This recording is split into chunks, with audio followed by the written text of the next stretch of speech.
Paz de Cristo, meus irmãos. Hoje,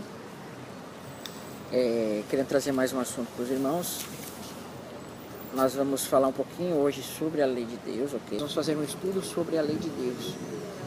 Um pequeno estudo sobre esse tema que eu vejo que é um dos mais importantes para a igreja, que a igreja não conhece. A igreja, ela menospreza a lei de Deus. Tá? Existem os extremistas, existem aqueles que são totalmente contra a lei de Deus, né? Não existe lei de Deus nenhuma no Novo Testamento. E não é assim que funciona, ok? Então nós vamos ver como Deus tinha prazer em Abraão, por quê? Vamos para Gênesis 26, a partir do verso 2, tá? Diz assim: E apareceu o Senhor e disse para Isaac: Não desças ao Egito, mas habita na terra que eu te disser. Então Deus está dando uma ordem para Isaac: não desça para a terra do Egito, mas habita na terra que eu te disser. Peregrina nesta terra, e serei contigo e te abençoarei, porque em ti e na tua semente darei todas essas terras, e confirmarei o juramento que tenho jurado a Abraão, teu pai. Agora, olha, por que Deus teve prazer em Abraão? Por que Deus vai multiplicar e vai dar a herança a Abraão? O verso 5 vai dizer, olha a condição que Deus, né? Multiplicarei a tua semente como estrelas do céu. Por quê? Porquanto Abraão obedeceu a minha voz e guardou os meus mandamentos, os meus preceitos, os meus estatutos e as minhas leis. Amém? Você vê que Abraão, Deus teve prazer em Abraão porque ele obedeceu às leis. Você vê isso aqui antes do Monte Sinai. Muitas pessoas, elas não conhecem esse texto, mas aqui antes do Monte Sinai você vê que Abraão obedeceu à voz de Deus, guardou o mandamento e os preceitos, os estatutos e as leis de Deus. Então esse é o modelo da fé de Abraão, uma fé que ela obedece. Né? Porque, meus irmãos, a fé, existe a fé que você tem, fé consumada, mas também tem a fé morta. A fé consumada é aquela fé que obedece a Deus. É aquela fé que Deus fala e você obedece. Então a fé, ela não é uma fé só de você pensar, mas é uma fé que age. A expressão fé, no hebraico, a expressão emuná, significa ser fiel, fidelidade. Então ela é uma fé prática, uma fé que age. Não é essa fé mental que existe hoje aí, né? Fé, conceito bíblico do Antigo Testamento, ela é uma fé com obras. Não existe fé sem obras. Tiago explica isso, que a fé que não age, a fé que não tem obras, ela é uma fé morta. Então isso não é fé. Então Abraão, o quê? Ele ouviu a voz de Deus. Por isso que fala assim, porquanto Abraão obedeceu a minha voz, guardou os meus mandamentos, os meus estatutos e tudo mais. Então essa era a fé de Abraão, uma fé que praticava os mandamentos e as ordenanças de Deus. Então a fé que você tem que ter é uma fé assim, que pratica, que anda na vontade de Deus. Quando os israelitas saíram do Egito e foram até o Monte Sinai, Deus fez uma aliança com eles e diz assim: se vocês diligentemente ouvirem a minha voz, guardarem os meus mandamentos, então e sereis uma nação santa, um reino sacerdotal. Então essa era a aliança que Deus fez com o povo, que eles escutassem a voz de Deus, mas infelizmente eles quebraram essa aliança. Por isso que Paulo fala que nós obedecemos por fé. É a fé que obedece, é a fé que anda nos mandamentos de Deus. Amém? Então esse tem que ser o modelo da nossa fé. Agora nós não vamos entrar na questão de que leis que tem que ser guardadas, etc. Não é isso. Mas para você entender que há sim mandamentos de Deus para que nós guardemos eles. Em Números, capítulo 15. Diz assim, preste atenção, olha a realidade, né, da vontade de Deus e daquilo que não era a vontade de Deus, que estava na lei. Porque existiam coisas na lei de Deus, irmão, que não eram da vontade de Deus, porque Deus acrescentou, porque houve uma necessidade devido à carnalidade do povo. Então Deus dava certos artifícios por causa da dureza do coração, né? Mas que quando veio o tempo de reforma, conforme está em Hebreus capítulo 9, até o tempo da reforma, essas coisas que não eram perfeitas, elas se tornaram perfeitas. Então, as mesmas coisas que eram imperfeitas na primeira aliança, de qual Deus não tinha prazer, elas se tornaram perfeitas na segunda aliança. Na primeira aliança você tem sacrifício de animais, Na segunda você tem o sacrifício de Cristo, que é um sacrifício perfeito. Agora vamos atentar para o que vai dizer aqui no verso 37 de Números 15. E falou o Senhor a Moisés, dizendo: fala aos filhos de Israel e diz-lhes que nas bordas das suas vestes façam franjas pelas suas gerações, e nas franjas das bordas porão um cordão azul, né?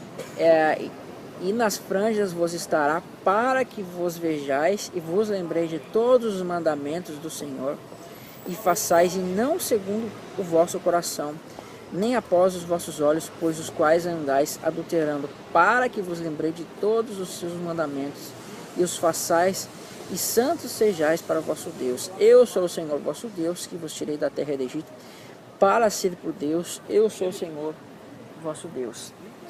Então você vê o seguinte aqui, meu irmão. Esse mandamento, ele testemunhava contra o povo e mostrava a carnalidade do povo. É um mandamento de Deus, mas ele testemunhava contra o povo. Por quê?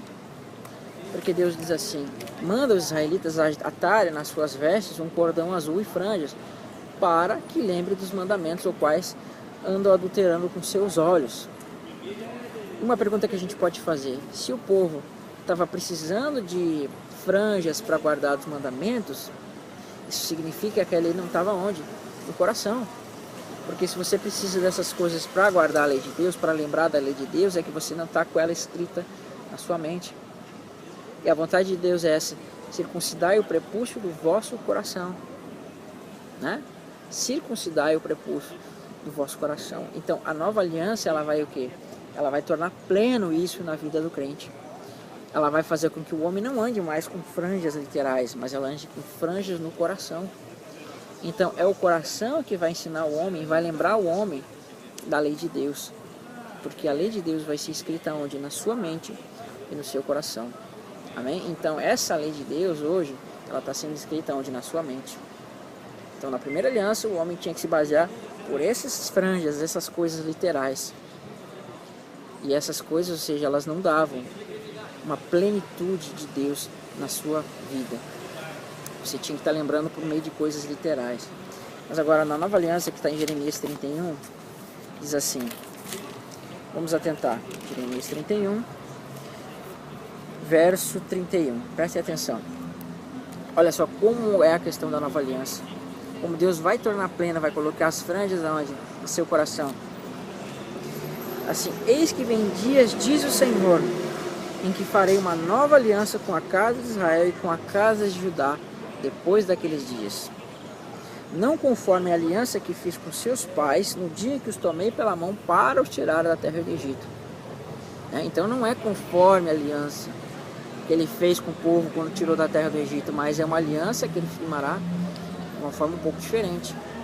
Mas assim: não conforme a aliança que fiz com seus pais, no dia em que os tomei pela mão para os tirar da terra do Egito, porquanto eles invalidaram a minha aliança, não o bastante, e os haver desposado, diz o Senhor.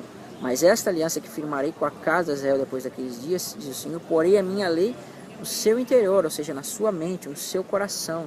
Na verdade, a expressão ali interior é coração, que está escrito aqui. Então ele vai internalizar essa lei de Deus no seu coração. E escreverei no seu coração, e serei o seu Deus, e ele me será o meu povo. Então essa é a realidade da nova aliança. A primeira aliança, a lei, né? Ela vai ser lembrada por meio de franjas. A segunda aliança, Deus vai colocar as franjas no seu coração, no seu interior, ali vai passar a ser interna na sua vida. Como é que ele vai fazer isso? Por meio do Espírito Santo. Porque você vê que em João, 1 João 3,7, se eu não me engano, diz assim que toda iniquidade é pecado. E todo pecado é a transgressão da lei. Então quando você transgride a lei de Deus, você está o quê? Pecando. Porque o pecado é a transgressão da lei. Então aquilo que Abraão fez, porque você vê que Abraão ele tinha a lei escrita no coração. Ele está fazendo com a sua descendência agora, né? E essa lei que está no seu coração, ela vai te ensinar a agir na sua vida. Por isso que Paulo fala assim, Paulo não, Jesus ele diz assim, que o Espírito vai convencer da justiça, do juízo e do pecado. Por que vai convencer do pecado? Porque o pecado é a transgressão da lei de Deus também. E quando ele te convence do pecado, né, ele vai estar falando na sua consciência, escrevendo a lei de Deus no seu coração. Amém? Então, você está com a lei de Deus escrita na sua mente, você vai obedecer seus mandamentos, né? Que o nosso ministério não é na letra escrita, mas ela foi escrita nos corações por meio do Espírito. Por que ele está dizendo essa expressão, escrita nos corações? Porque ele estava com Jeremias 31, que diz, né, que a lei de Deus, a nova aliança seria escrita nos corações dos homens. Você vê que o pensamento dele está lá em Jeremias. E ele mostra que é por meio do Espírito que Deus está escrevendo essa lei no seu coração. Agora você vê que é o seguinte, e ele está fazendo um contraste, né?